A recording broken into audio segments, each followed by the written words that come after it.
Hi, my name is Ashley Wadsworth, and today I'll be talking about some of the mobile apps and websites that have been created to help users with disabilities to have more freedom and independence.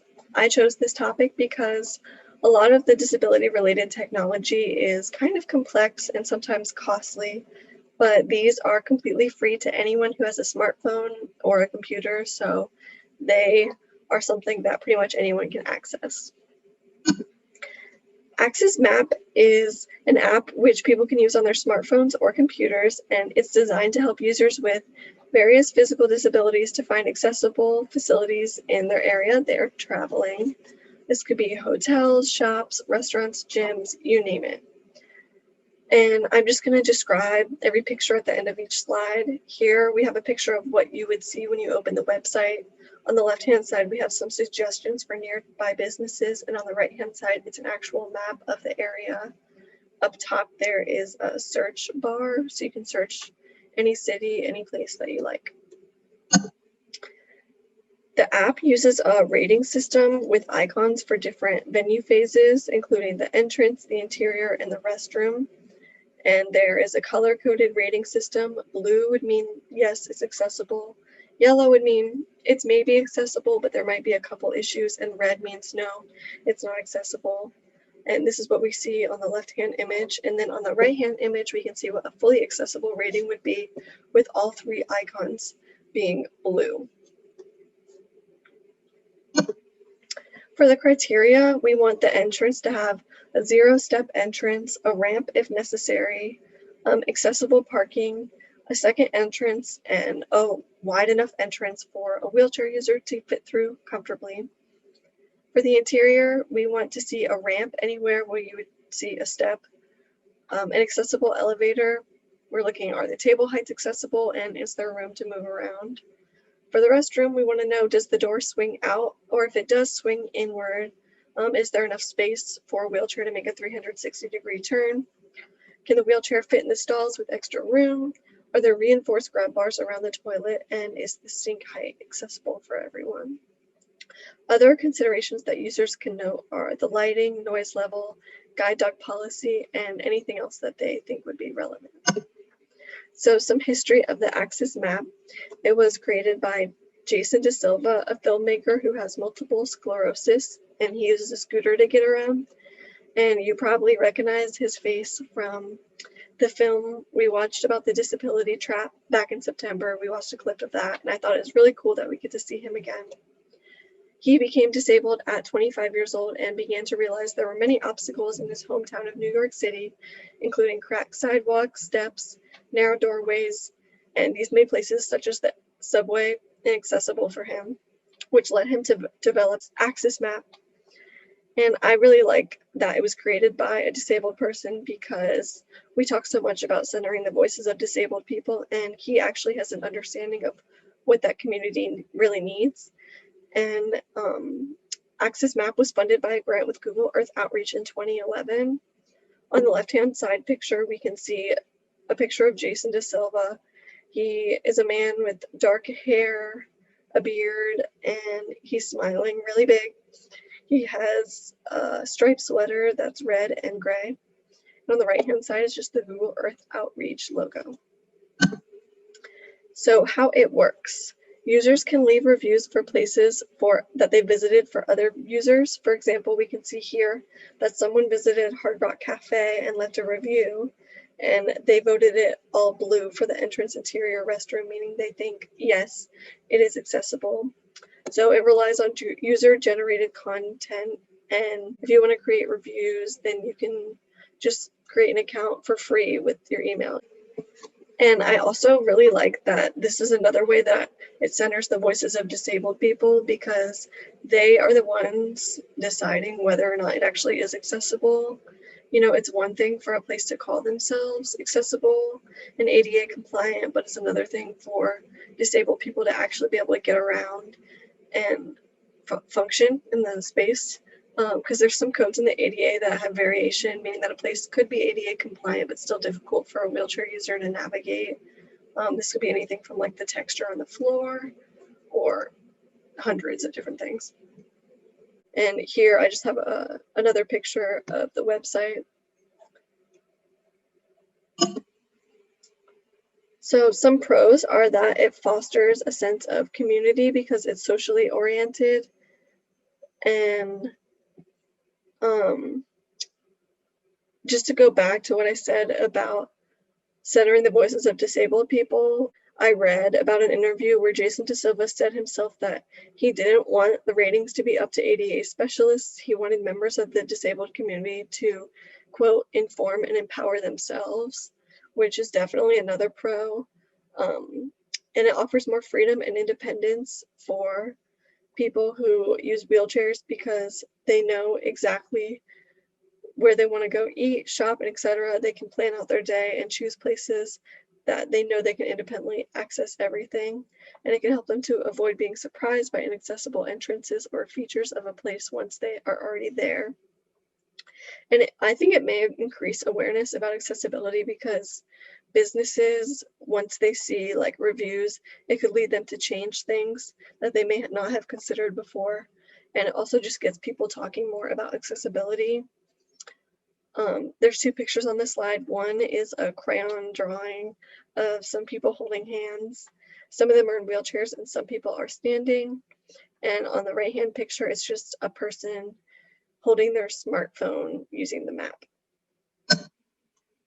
Some cons that I thought of were that there's a lack of reviews in some places. For example, I looked up Virginia Tech and it said this venue has no ratings, and no place really around campus has any ratings either. I think this could be either due to the fact that many people don't know about it or just because there's a lack of incentive to review because it's a nonprofit website, so they don't pay people for their reviews. One way to encourage people to review are like these mapathons that people have come up with where teams compete to see who can make the most reviews in like a 4-hour period. And then the winning team might get t-shirts or something like that. Another con is that there's a potential for misinformation because like any website with user-generated content, there's no way to 100% verify whether that information is completely accurate. And it does not fix the issue of accessibility. It simply helps users to avoid places that are inaccessible. In a perfect world, it would help to fix those places that are inaccessible because it's not fair for people to have to avoid certain places. But I do think it's a step in the right direction because it increases awareness about accessibility and gets businesses thinking more about their own accessibility when they see these reviews. Be My Eyes is another great app that I found. It's a nonprofit that was launched in 2015 that allows blind and low vision users to request assistance with everyday tasks such as reading text on a food label or navigating their surroundings in a public place. And this is done through video call. So a sighted volunteer receives the video call and can verbally share what they are seeing with the person who requested help. So here I have 3 pictures, and the first one is like a person holding up a milk carton to their camera and they're asking, has the milk expired? And another picture is someone holding up their TV remote and they're asking which button is HDMI, because that's not a button you use every day, so you might not have that memorized. And on the right-hand picture, this is what you'll see when you open the app. It's just a giant blue button that says call first available volunteer. Currently, there's over 270,000 blind and low vision users and around 4 million volunteers. And I think there's more volunteers just because you can't be on there like all the time. Some volunteers might just go on like 30 minutes a day. So there needs to be more volunteers than users, which is great.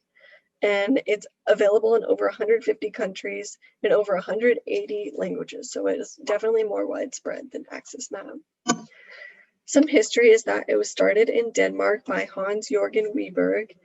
He's a furniture craftsman who is visually impaired himself, which is another thing I like about this app. It was created by someone who knows what it's like to be visually impaired. He got the idea from a blind friend who told him that he regularly used video calls with his friends and family to ask for assistance with daily tasks, such as reading the expiration date on a milk carton. Wiberg wanted to create a network of volunteers so that users could get assistance instantly without having to rely on their friends and family.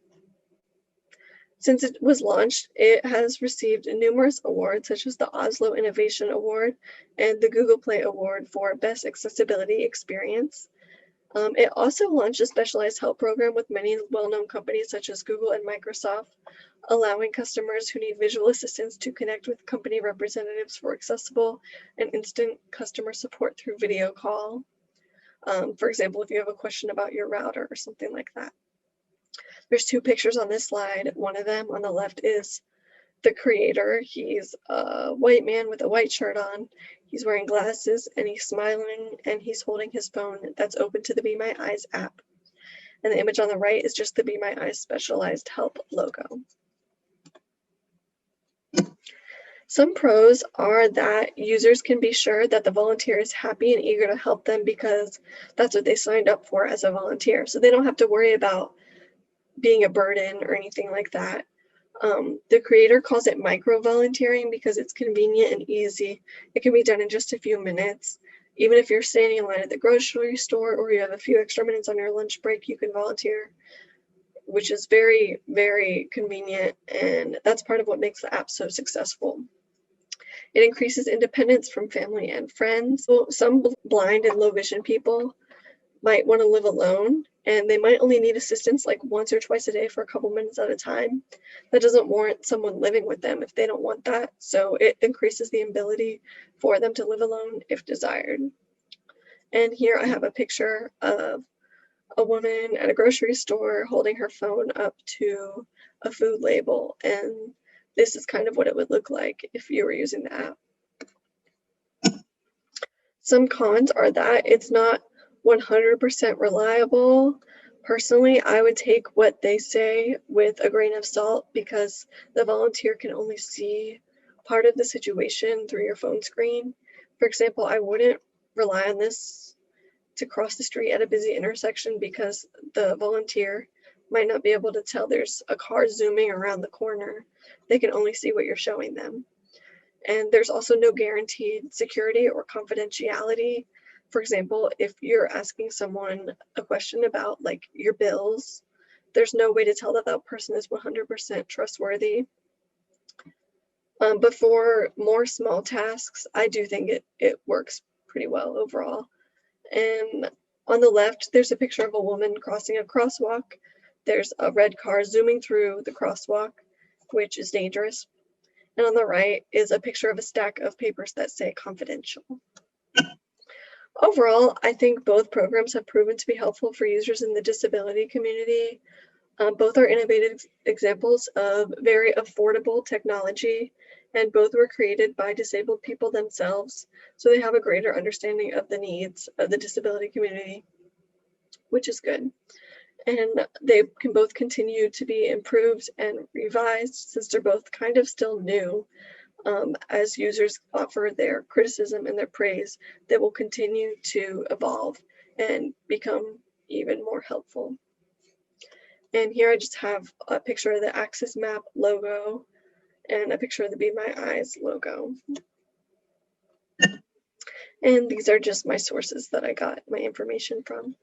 Thanks for listening.